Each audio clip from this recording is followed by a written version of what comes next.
Hoje o assunto é relacionado à disciplina de saúde do adulto e nós iremos abordar a assistência de enfermagem nas afecções do sistema respiratório.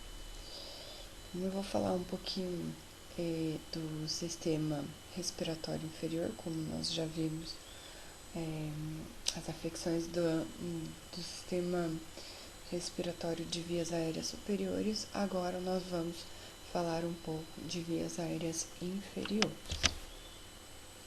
Então, para que a gente retome um pouquinho, as vias aéreas superiores, as vias aéreas elas são divididas em vias aéreas superiores e vias aéreas inferiores.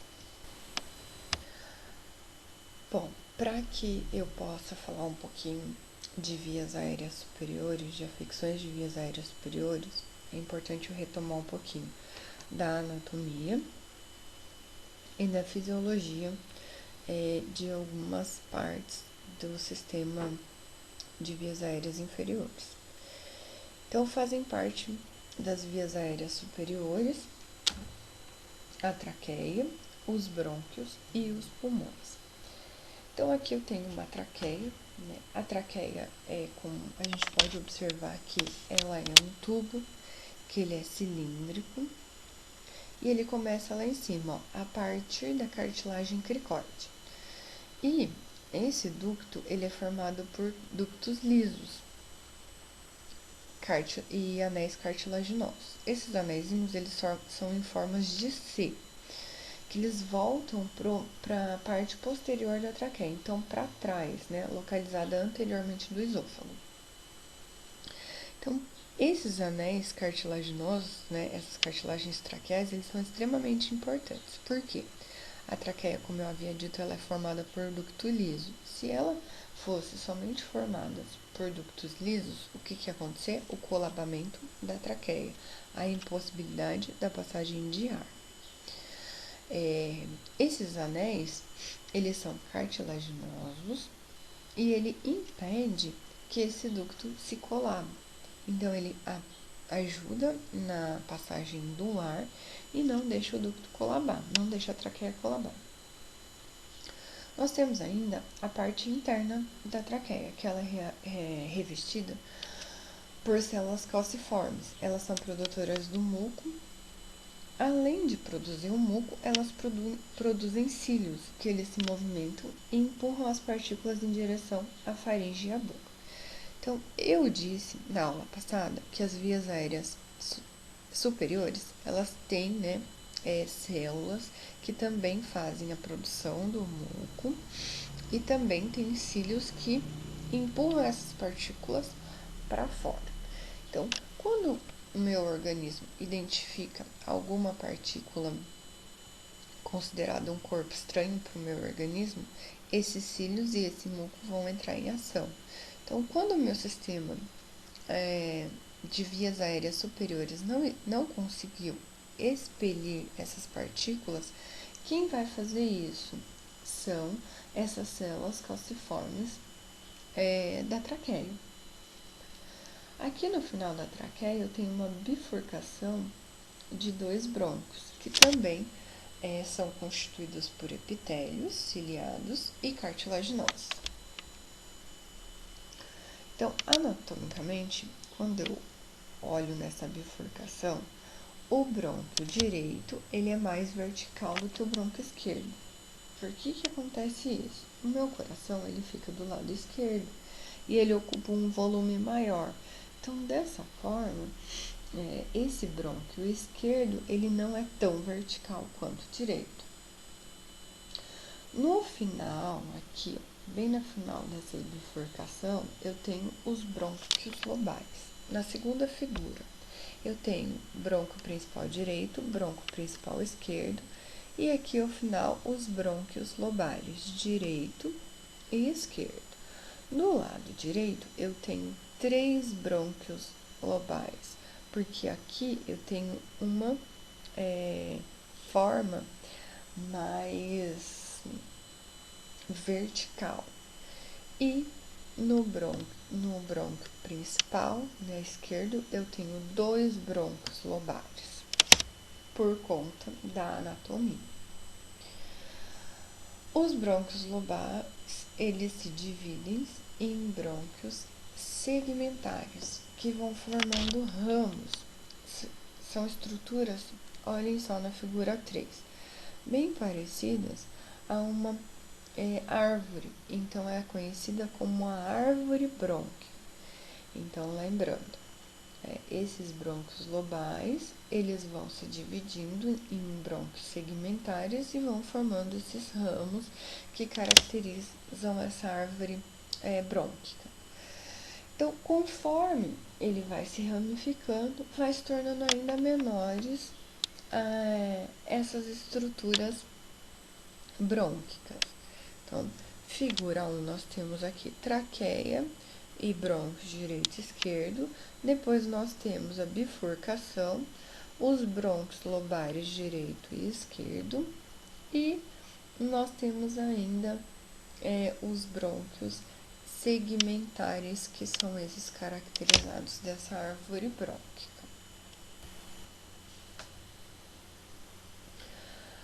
Conforme os brônquios vão ficando menor na árvore brônquica, nós temos os bronquíolos, que eles são as menores estruturas. Esses bronquíolos, eles são formados por fibras musculares. E eles vão fazer o quê? Eles vão filtrar a entrada e a saída do nosso ar. Então, conforme ainda eu tenho a divisão desses bronquíolos, eles vão se ramificando e vão formando bronquíolos terminais. Tem aí na figura também. Que vai ser a nossa última parte da conduta do sistema condutor de ar. Porque aí eu começo a parte da zona respiratória, que é onde acontece efetivamente as trocas gasosas. Quem faz parte da zona respiratória? Os brônquios respiratórios estão aqui, os ductos alveolares e os alvéolos. Então, os brônquios respiratórios, os ductos e os alvéolos, eles vão se organizar de uma forma de estrutura de cacho de uva, que vão ser chamados aqui, os sacos alveolares. Os alvéolos, eles são bolsas de ar e eles vão formar um epitélio fino que vão fazer o contato com os capilares sanguíneos e vai permitir o quê? As trocas gasosas. Então, eles são a última parte da nossa árvore brônquica. Então, aí, para que a gente possa retomar um pouquinho da anatomia e da fisiologia, para a gente pensar o que acontece numa bronquite. O que acontece numa insuficiência respiratória? Tá? Então, aonde eu vou ter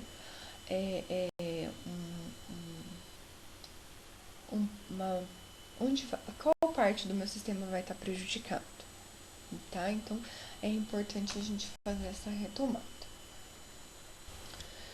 Então, considerado, uma infecção do sistema respiratório de vias inferiores, de vias aéreas inferiores, nós temos a bronquite. A bronquite é uma inflamação dos brônquios e ela causa um estreitamento ou obstrução das vias aéreas, caracterizando uma hipossecreção do muco. Então, lembra que eu havia dito lá no slide anterior? Então, o que a cartilagem e os brônquios, eles têm? Eles são revestidos por células calciformes. E essas células, elas produzem um muco e auxiliam na movimentação de empurrar partículas para fora. O que vai acontecer na bronquite? Na bronquite não vai ter acontecido isso. Então, o que vai acontecer? Uma hipossecreção por muco. Então, vai diminuir isso, vai ter a passagem desses mucos, que vai causar uma inflamação da traqueia, das vias aéreas, que vão se ramificar para os brônquios. E essa inflamação, ela vai ter como sinais e sintomas a tosse, a expectoração, a falta de ar, dispneia. O paciente vai sibilar, vai possivelmente pode ou não apresentar cianose, febre, cansaço, falta de apetite e catarro mucoide. Então, para que eu entenda o que acontece numa insuficiência respiratória, é importante, além da definição, né, e de entender o processo de respiração, é importante que eu retome um pouco os conceitos de bioquímica. Então, como que eu posso considerar uma acidose respiratória, alcalose respiratória, né? Quais são os níveis de PO2, de pH, né, nos valores normais para um indivíduo. Então, isso é importante ser retomado também. Então, o processo, né, a respiração, ela é formada por um processo biológico, fisiológico, e ele envolve as trocas gasosas, que envolve tanto a nossa parte sanguínea quanto a nossa parte pulmonar. Então, ele envolve o processo de O2, né, a entrada do O2 e a remoção do CO2 do sangue. Ele vai depender, então, do aparelho respiratório, das vias aéreas, do pulmão, do diafragma, da caixa torácica. E ainda vai ter o controle do sistema nervoso central e do nosso aparelho cardiovascular. Então, quando, né, todos eles interagem para adequar esse balanço, ou seja, a entrada de O2 e a remoção de CO2, o balanço entre o volume do ar que chega aos alvéolos e o fluxo sanguíneo no capilar pulmonar, né, acontece essa troca gasosa. Então, acontece de uma forma efetiva. A desregulação de todo esse processo, ela vai trazer uma incapacidade de manter normal a oferta de O2 para esse paciente. Então, ele não vai ofertar O2 para os tecidos e não vai remover CO2 dos mesmos. E isso é uma definição de insuficiência respiratória. Então, a desregulação da efetiva troca gasosa, ela vai trazer a incapacidade de ofertar o oxigênio e de remover CO2.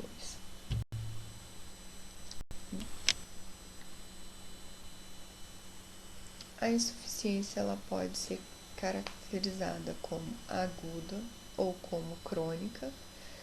Então, ela pode ser insuficiência renal aguda, ela pode ser caracterizada por uma hipoxemia ou uma hipercapnia. Uma hipercapnia são doses excessivas de CO2 no sangue. Então, eu acabei de dizer no slide anterior que quando as trocas gasosas estão prejudicadas, que eu não consigo trazer o O2 para os tecidos e remover o CO2, o que vai acontecer?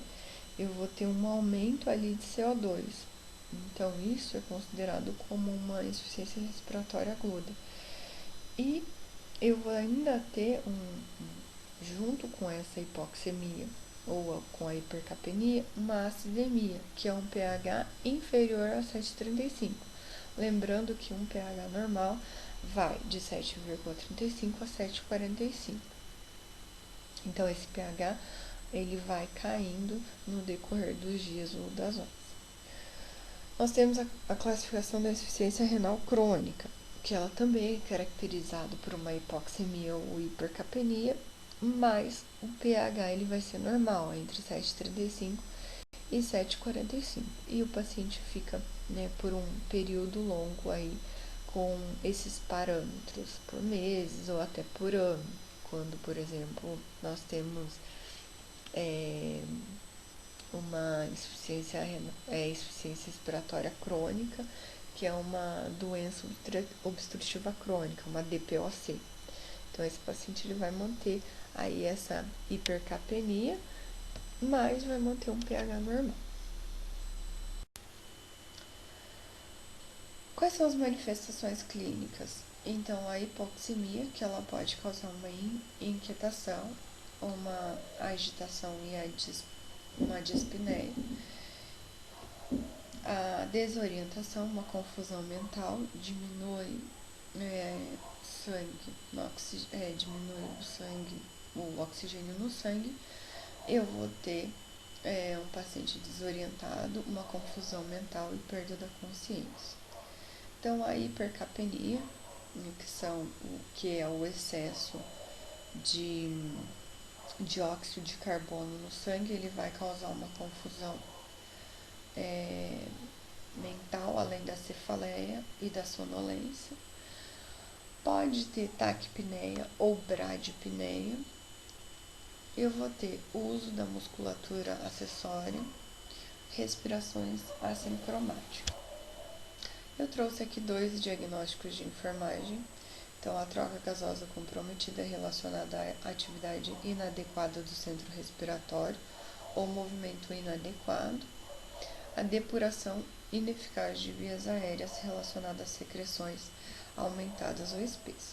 Lembrando sempre, eu tenho um diagnóstico, qual é o fator relacionado. Nunca esquecer disso. E o que eu vou prescrever para esse paciente? Então, eu trouxe 8 prescrições específicas, né, para esse paciente de vias aéreas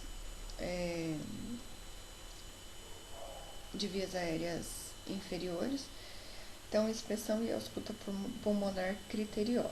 Por que eu tenho que fazer uma inspeção e uma ausculta pulmonar criteriosa? Identificar os ruídos, né, os sons. Então, esse paciente tem estertores, tem sibilos, tem roncos. Qual a parte, né, torácica que estão esses sibilos, esses estertores, esses roncos, tá? Identificar, então, os sons anormais. Observar o uso da musculatura acessória. Coloração. Tá tendo cianose? Se tá tendo cianose, tá tendo hipóxia. Se tem hipóxia, eu preciso ofertar oxigênio para esse paciente. Avaliar nível de consciência, né? Escala de coma de Glasgow. Então, para identificar o aumento do trabalho respiratório. Então, identificar e avaliar essa dispneia desse paciente.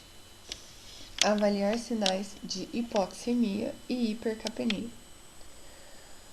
Então, hipercapnia, como que eu identifico isso? Cianose, confusão mental, hipoxemia, né? Baixa oxigenação no sangue, sonolência, falta de ar, cianose. Determinar o estado hemodinâmico, analisar gasometria e comparar valores prévios, melhorar a troca gasosa. Como eu melhoro? Administrando oxigênio, mantendo uma via aérea pérvia. NBZ é nebulização contínua. E a realização de balanço hídrico. Gente, aqui eu fiz uma assistência de enfermagem só específico para um paciente, né, com uma insuficiência respiratória. Mas nós não podemos esquecer nunca, né, dos itens de prescrição das necessidades básicas humanas, tá? Então, sempre retomar os 2 juntos. Então, era isso que eu tinha para falar para vocês. Essa aula, ela veio mais para complementar. Nós já tivemos, o professor Narciso explicou muito bem infecções de vias aéreas inferiores, quando ele explicou sobre o Covid, né? Quando ele falou sobre as infecções por coronavírus. Então, aqui eu só queria retomar mesmo o básico das infecções e a introdução, certo? Só aqui nós temos as referências bibliográficas. Tem bastante coisa interessante no Brunner, quem tiver é bom dar uma olhadinha. Que vocês tenham todos um ótimo dia. Fiquem com Deus.